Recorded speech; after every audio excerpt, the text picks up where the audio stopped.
guys! Ako po si Asha. Tapos may kapatid po ako si Shane.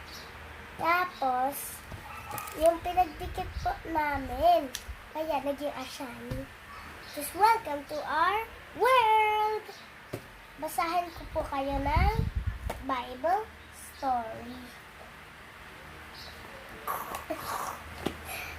Okay. Unahin natin. Gusto ko maunahin yung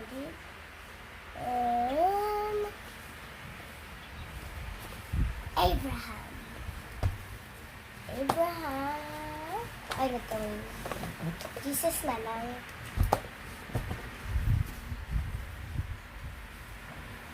Mary gave birth to Jesus in a stable in Bethlehem.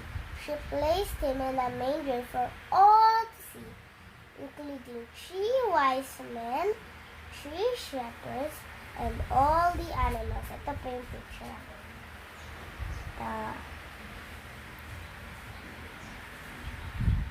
Next page. For our Jesus' life, he healed and helped people with God's love.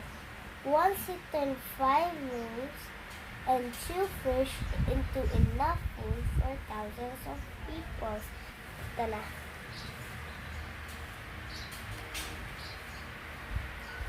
Next page. Jesus told many parables to help people learn how to live well.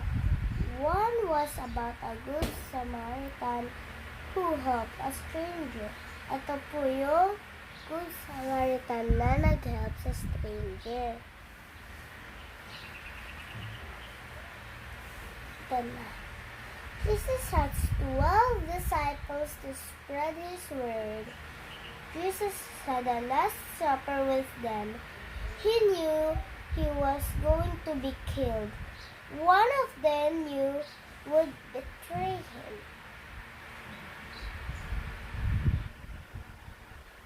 Ay, nakalimutan ko po. Ito po, yung last supper po nila. It was Judas that had betrayed Jesus, and Jesus was captured and put on a cross to die. Later, his disciple buried him into a lawn. Ito po yung cross kung saan si Jesus tinako. Ito lahat ng mga tao. Last page. Mary and the disciple Peter went to the tomb to pray, but to their surprise found that the tomb was empty. Jesus had risen again and was alive. Yan lang po para sa story ni Jesus. So, don't forget to like, share, and subscribe. See you guys next time. Bye!